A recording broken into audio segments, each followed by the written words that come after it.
For the past couple of months, we've been exploring a question: what is life all about? Or how can we find meaning in life? Or how can I keep from logging empty miles?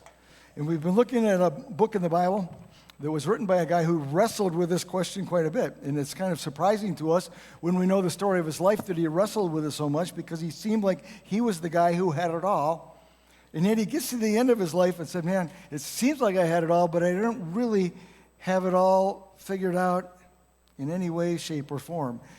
And so he steps back and he says, I'm going to write a book about this. And he shares his conclusions on what he learned on life. And we're talking, of course, about Solomon. We're talking about this book that he wrote, kind of like a journal, Ecclesiastes. But as we work through it, I don't know about you, but I find it a little bit like confusing. But part of that is due to the structure of the book. In the first chapter of this book, Solomon starts out and he's like, okay, here's what my premise is. It's that life is meaningless. And it's really a false premise. But he goes through this book and he keeps pointing out all the different things in life that he found to be meaningless. But in the process of doing that, he keeps hinting at the fact that there might be something more. And when we get to the end of the book, chapters 11 and 12, well, he has changed his tune a little bit, and he is saying, well, yes, life can be meaningful, but only if. And that's what we get to today, is we get to that only if, the things that make actually life meaningful. So what I want to do just quickly today is I want to just review where we've been in this book, and then we want to look at this conclusion, because I think it gives us a ton of hope. And I think it answers the question, what is life all about? And we can find some meaning. So as Solomon started out, and he works kind of through this a chapter at a time is how we broke it down. But he says, hey, if you want to live for yourself, that's not going to work.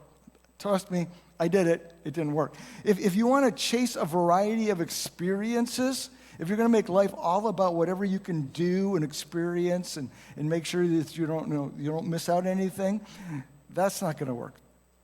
If you want to follow the wisdom of this world or the thinking under the sun, that everything is just for the now, that's not going to work either.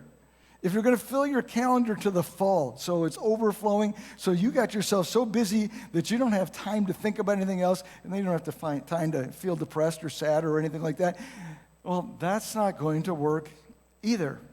So how about if you surround yourself with people, well, if they're unhealthy people, that's not going to work. Relationships are great, but unhealthy relationships, not so much. Pursuing success and achievement, well, that's not going to work either. And 2 weeks ago, we talked about this, that trusting in your own wisdom, that doesn't work either. And so what Solomon has been doing in this book is he's been shoveling the driveway. He's been getting the snow out of the way so that we can get the car out of the garage and look at what we actually have. And so we open the garage, as it were, in chapters 11 and 12, and he wraps things up. It's the end of his journal. And he's going to finally answer this question, how can you and I keep from logging empty miles? And so we want to look at the book, chapter 12, verse number 1, and it's the same verse that Pastor Parker used for his message last week, which was great, by the way. And if you were here last week, wasn't that so fun and so enjoyable, and he did such a great job? But what he did was he actually summarized the book of Ecclesiastes and did a phenomenal job of that. What we're going to try to do is not summarize it today. We were going to try to get to the conclusion of the book, and that's not quite the same thing. And to do this, we're going to use a series of familiar questions that you might remember from English class when you were in high school, when you're writing a story, reading a story, whatever like that. What were the 5 W's? Who, what, where, when, why, and then we always threw in the how, right? Well, we're only going to get to 4 of the W's today because one of them's not really in here. But what Solomon actually does is he gives us 4 of the W's and the H here, and we're going to explore them as we go. So let's look at this book, or this verse rather, the chapter, sorry, I'm having a rough time here. This verse that Pastor Parker spoke from last week, Ecclesiastes chapter 12, verse number 1, remember your Creator in the days of your youth. So the first question that we're asking here is, who? Well, the answer is your Creator. And oftentimes for people, maybe for us, we look for meaning in the world in which we live, but we look for it in the context of the planet on which we live. And so we're trying to figure out what meaning is, but we're looking at this, and we're looking at this, and we're looking at this, and we're looking at this. And Solomon says, you're looking in the wrong places. You're looking for other people. Maybe you're looking to yourself to find satisfaction, meaning, fulfillment. What you need to do is you need to look to your Creator. And he's been using this word throughout the book of under the sun, that everything was meaningless under the sun. And there's a reason for that. He's saying because as long as you want to keep looking down here, you're going to find meaningless, you're going to log empty miles. But if you will look above the sun, if you will look to the Creator of the sun, this is going to change how you see your own life. And it's interesting to me, though, even as we look at the world in which we live, there's so much of the world that we live in that forces us to look up to God. Now, I admit I'm a little bit on the crazy side, but I love snow. Like, when I look out the window and see snow, I'm like, yes. Now, if it gets too deep, then and I have to clean the driveway. It changes a little bit. But we live in this, world that's beautiful. I was just talking to somebody who went on a winter hike over the Thanksgiving break, and they hiked along the Manistee River, and then just tent camped at night. I'm like, well, that sounds cold. But this is beautiful, right? We live in this beautiful world, and what is this world? A lot of times we get fixated down here, but it all should point us up to the Creator. But it's interesting here that he's called the Creator, the master designer, the architect. He's not actually called God in this thing. So it's not like Solomon says, hey, look to God. He actually chooses the word, look to your Creator. And why does that matter? Well, it matters because God made the world, yes, but he made us. And he knows how we best function. He's the originator of life. And when we follow the game plan, the blueprints that he gave us for life, then life's going to have more meaning. So he says, hey, look at the Creator. Look at the one who made you. But don't miss that either. He made you. And at some point in time, you didn't exist, and at some point in time, there was conception, and all of a sudden there was a you, and there's a you because God said there's going to be a you. And so when he makes you, he made you for a purpose.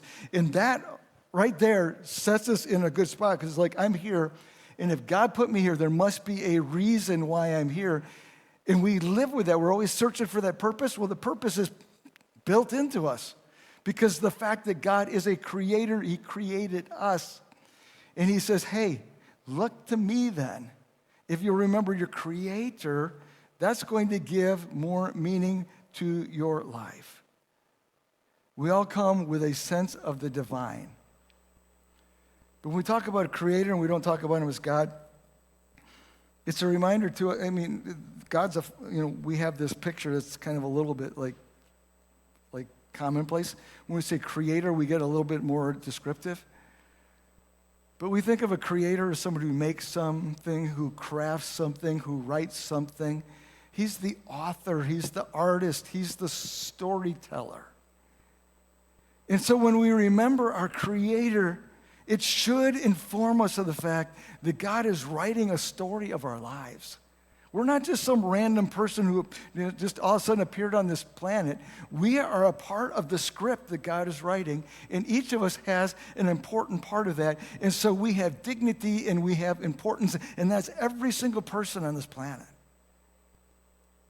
He is the Creator. And so we focus our attention on God and not on us so much. And actually, in the process, it helps give us an idea of what the meaning of life is about. So that's the who. The when is this. He says, do this while you are young. And some of us are like, whoa, that's too late for me. We'll get to that in a minute. But the idea is Solomon is saying, hey, is get this at the start. Because if you get this at the start when you're still young, then you don't have to log the empty miles that I did. You don't have to chase all the things that I chased. If you could get your attention this way instead of this way or this way, life's going to go a whole lot better for you. You don't have to live with regrets. You don't have to live with the empty miles. But for those of us who aren't young anymore, this as much is true. You're as young as you're ever going to be. And so you might as well start right here. I read an interesting quote this week I thought was good. Inside every old person is a young person wondering what just happened. But you are young compared to your future, and you are at a place like, okay, let's decide now. And this is what we know about life too, is that we become who we are becoming. And that may sound simplistic, but we're making choices every day that take us the next step and the next step and the next step. And eventually, we reap a character over here that we've become, our makeup of who we are.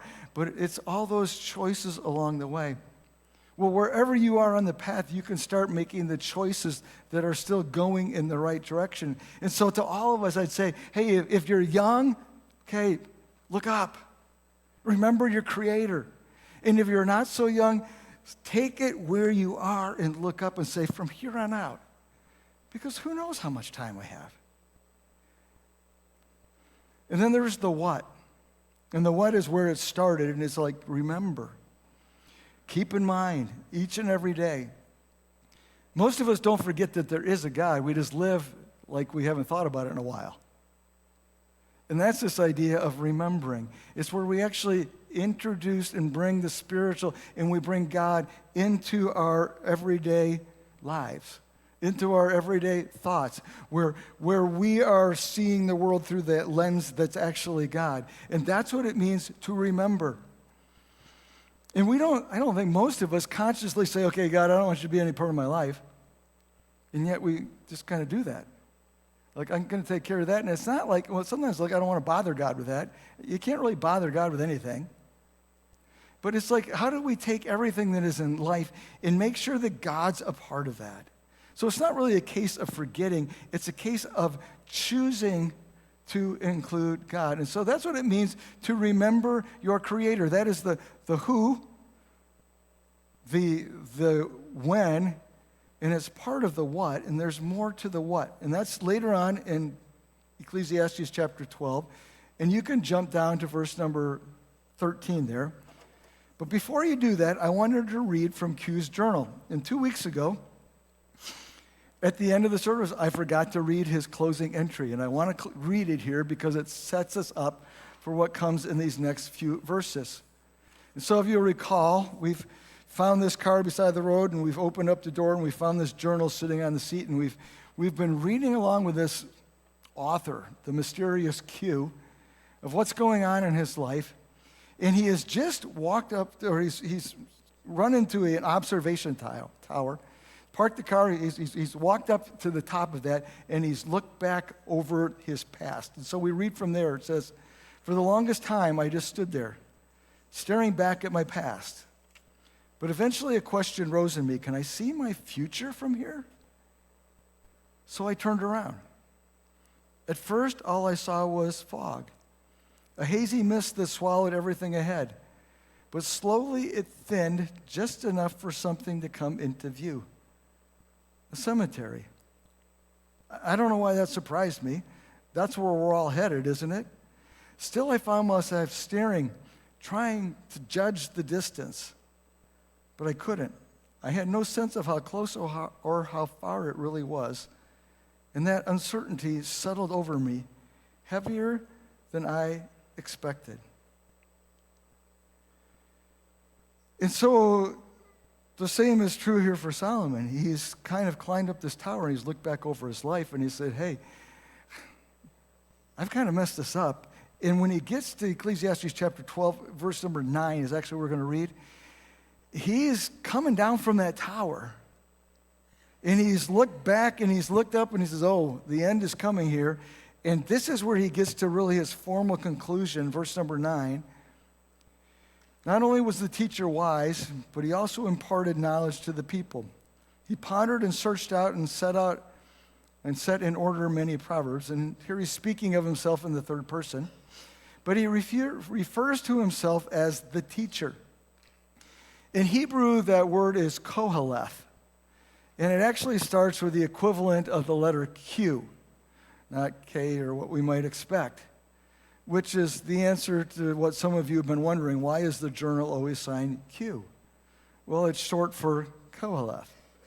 And what we're doing is just a modern retelling of this story of Solomon.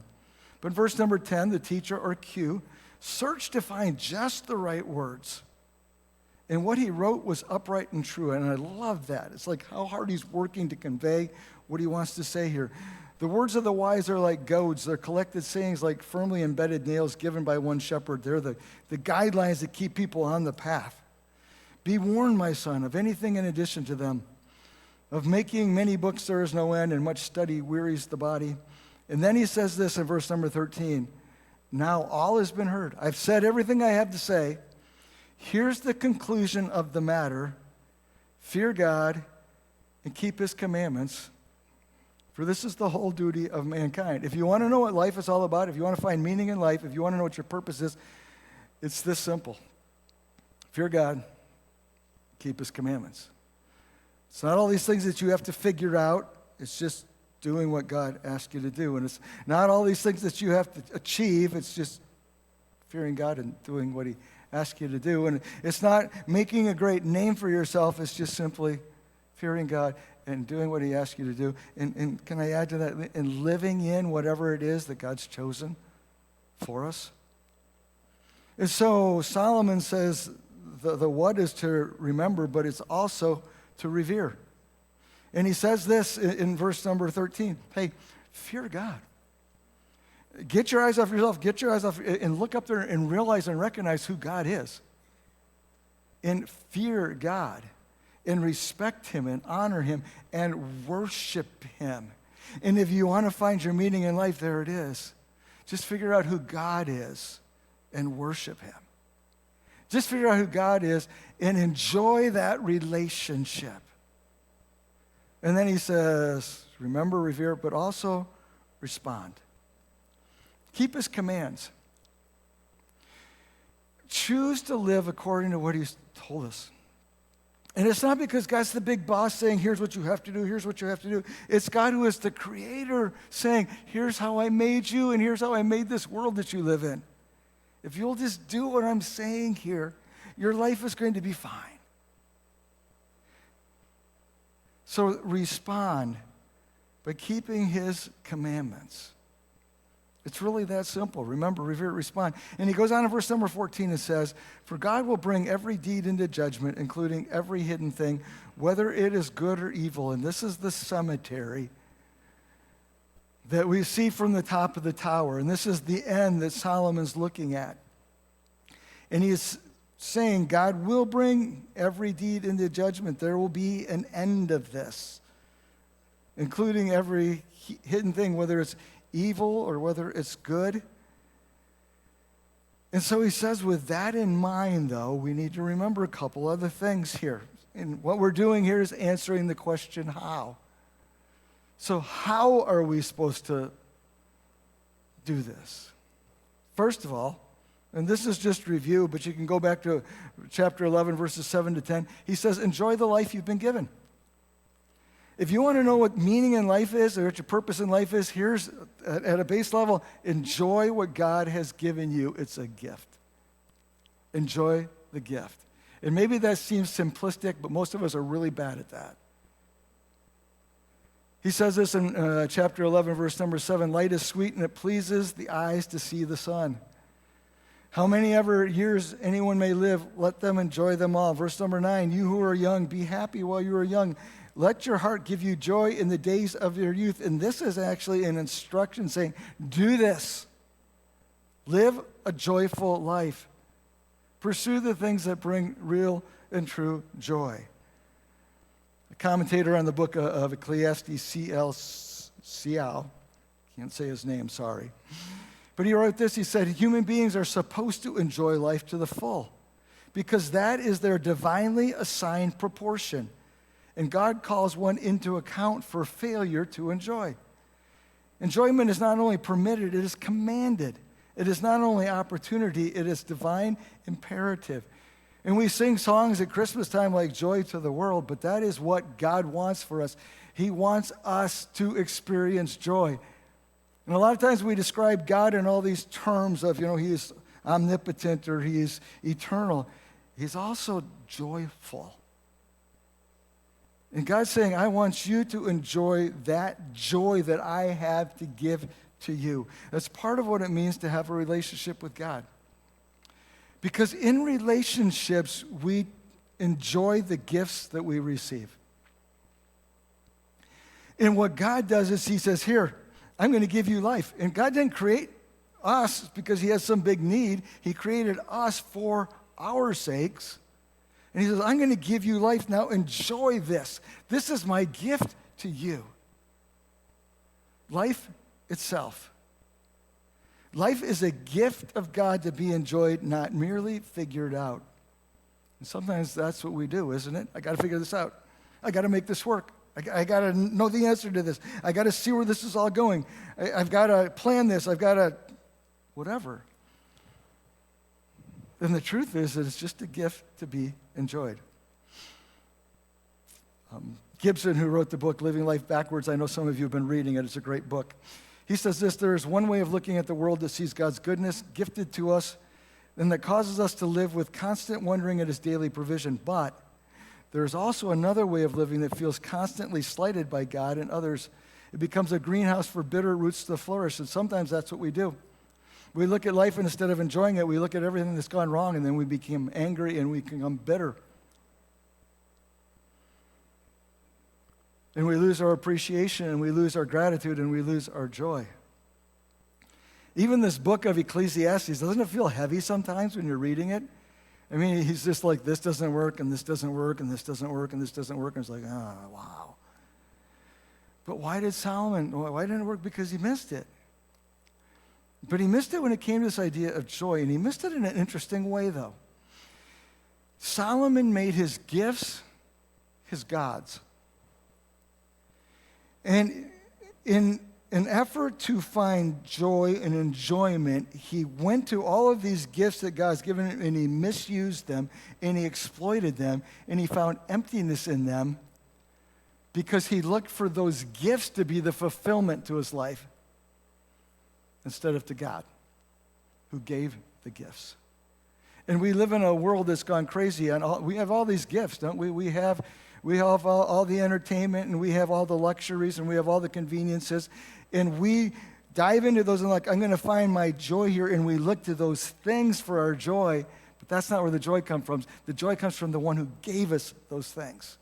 And when we look to things for experiences, so when we look to all these things that Solomon looked to for joy, we're going to be horribly disappointed. Gibson also writes this in his book. He said, in the created world, you can only enjoy what you do not worship. You can only enjoy what you do not worship. The second thing, though, when we talk about this, how we're supposed to live, secondly, is expect and accept pain. If you look at chapter 12, verse number 1, remember your Creator in the days of your youth, before the days of trouble come, and the years approach when you will say, I find no pleasure in them. Here's going to be the truth. Life is going to be hard. We live in a broken world. Sin is part of the world. The results of sin is part of the world. Sometimes it's the things that we've done. Sometimes it's the things that people have done to us. I loved what Pastor Parker asked last week. How many of you, your life has gone exactly as you expected or planned? Nobody, right? And what Solomon says is, yeah, accept that pain and expect it too. It's going to come. Sometimes we just have to get through it. But we can also remember what he said in this book too. Like, we live in this seasons, and God is the God of new seasons. But pain is part of the human experience, and it's not just you. If you're going through a lot of pain this morning, you have a lot of company in this room. In fact, if we stopped and made everybody speak to it, probably everybody could identify something. That's a part of the life. So yeah, we have enjoyment, but you know what? We have to deal with this, and it's just like, oh, expect it. But don't make it worse than it has to be. And then he says what? The third thing in chapter 12, verse number 10, and I read this before. He said, the teacher searched to find just the right words. He wrote what was upright and true. He leveraged the wisdom of others. If you back up to verse number 9, he pondered and searched and sorted out these things. But I think this is really important, and this is what Solomon is trying to say in this book, is like, hey, I want to help you. But it's not just me saying this. Here's what I did. Some of the stuff, yeah, I learned by experience, and that was dumb. Some of this, though, I asked other people. I listened. I studied. I learned. I tried to take in what I could. I tried to leverage the wisdom of others. He searched, he pondered, and then he imparted. And this is where we're benefited. We get to read this book and say, oh, wow, look what he's telling us here, that I can just learn from listening to him. I don't have to go try this all out on my own. And the fourth thing on the how here is he says, hey, live above the sun. Remember your Creator. And I realize, this is repetitive, but it's repetitive through the whole book. If you're just going to fill your life with what's going on here on this planet, you're going to be horribly disappointed. Instead, you've got to look above the sun. And the answer, the next question that comes then, as we finish up this morning, is that fifth one. It's why. Why are we to do this? Why are we to take this approach that we want to find meaning in life? Well, there's two reasons here. First of all, this is your duty. But don't be confused by that idea there of duty. This is your duty. It's not like something you're being made to do. Like, okay, this is your chore chart, and you get a star if you fill this one in. This is your duty means this. This is what you were created for. Live into that. It's not some harsh, God with a club like, get in line here. It's like, I've created you, and I've created your path, and I've created all of this. Now just step into it. This is your duty. Enjoy your life. Enjoy your relationship with me. Look above the sun. That's what it's about. It's not an obligation. It's a fulfillment that will give you meaning. And then he says this, because what? This is your end. A judgment is coming. Verse number 14, God will bring every deed into judgment, including every hidden thing, whether good or evil. And this is the reality. Our days are numbered. There will be an end to the life that we are living, and we have no clue when that's going to be. And this is what one of Solomon's primary lines of thinking here is this book. And it shows up over and over. Is the idea that, there is an end to this. There is a reckoning that comes to this. We're not going to live forever. In fact, he says at one point, I think we read earlier, that he said, hey, you know what? Like the poor and the rich, they all die the same anyhow, don't they? But the point is that we all die here. And he's saying, okay, keep that in mind. Some say this is the argument that he really builds his book around. That we're all going to die, so we need to make the most of this life. We need to seize the day. We need to squeeze everything out of it. But within the confines of this creation narrative, that he is the creator who's given us life so that we can live it out and enjoy it and enjoy him in this process. And so what Solomon is wanting to do is he's wanting to give us direction in life. He's saying, hey, I'm standing at the end and looking back. You're standing over here at the beginning and looking forward. Realize you're going to get to where I am. So choose your paths carefully here. And it's a reminder to us of three things, and I'll close with these today. First of all, what we do matters. And we live in a world where there's a lot of injustice and where there's a lot of things going on, and we're like, wow, the people who are trying to do the right thing, they're taking a beating, and the people who just run around and do whatever they feel like doing, they just seem to be succeeding. And what Solomon is saying here is, you know what? God will sort this all out. In his time, at his moment, the scales of justice will be balanced. So what you do matters, because we don't just live above the sun, we actually live beyond the sun. There's more to come, so prepare. That means, secondly, then, that what you do today matters.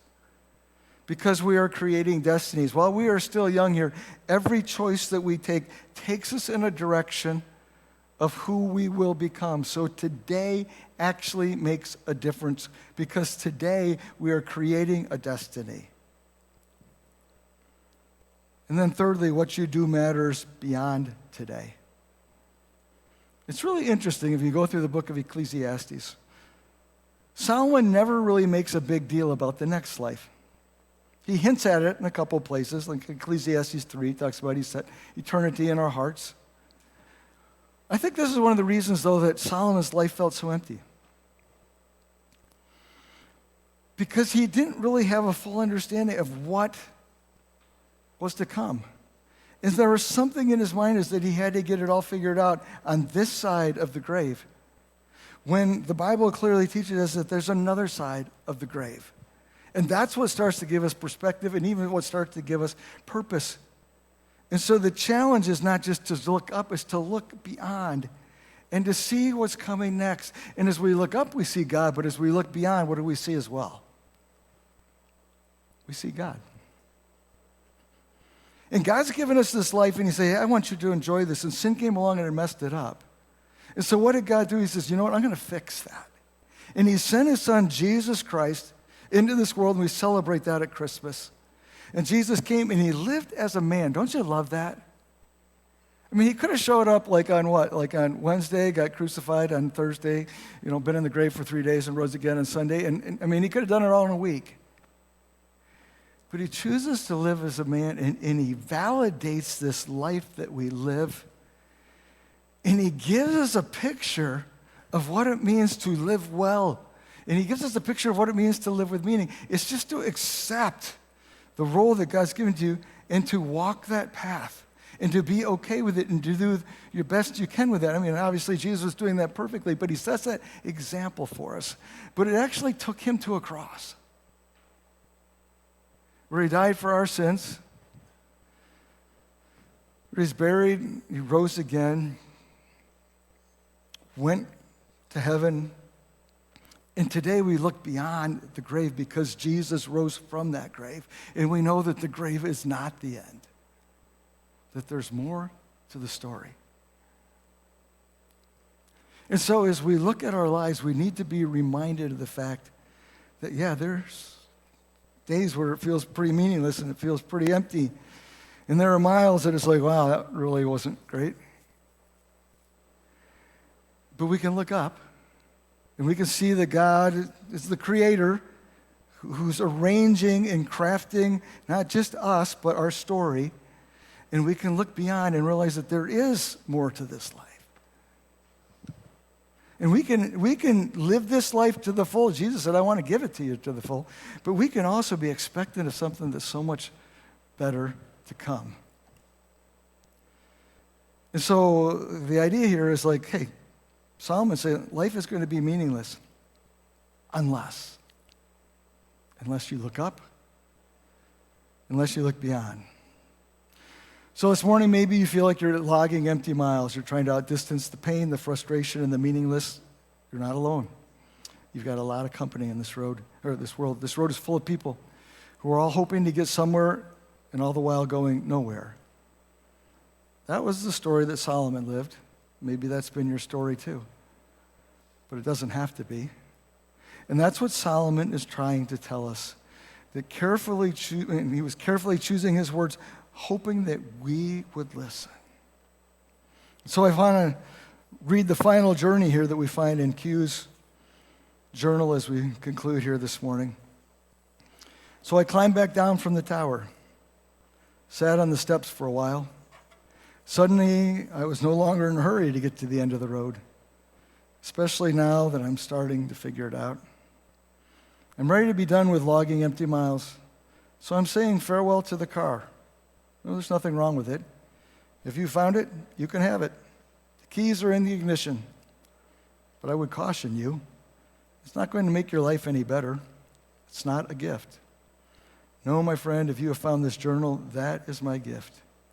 I'm leaving it behind in hopes that maybe what I have written can help you, steer you in a better direction, down better roads than what I took. I spent my life chasing the wind, chasing everything but God. I got it so wrong. I wish a better road for you. So travel well, my friend. Travel true. Travel with God. Let's pray. God, I thank you for the honesty of your word. Thank you for the honesty of Solomon, who lays it out and says, I really got this wrong. I really messed this up. I pray that you would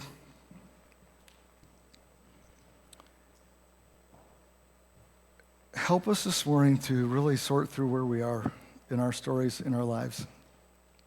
If we're feeling that we're logging empty miles, maybe it's just because we haven't included you in our life like we should.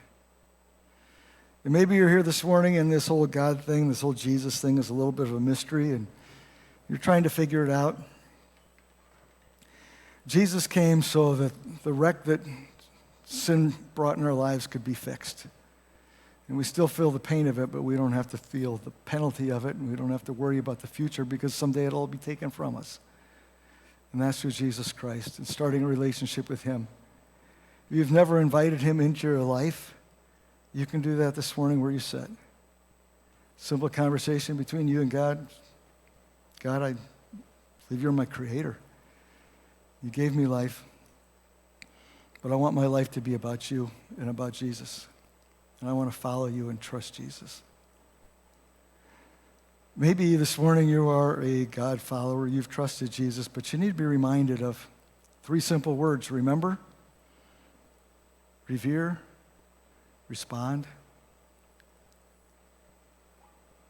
Which of those 3 words do you need to act on?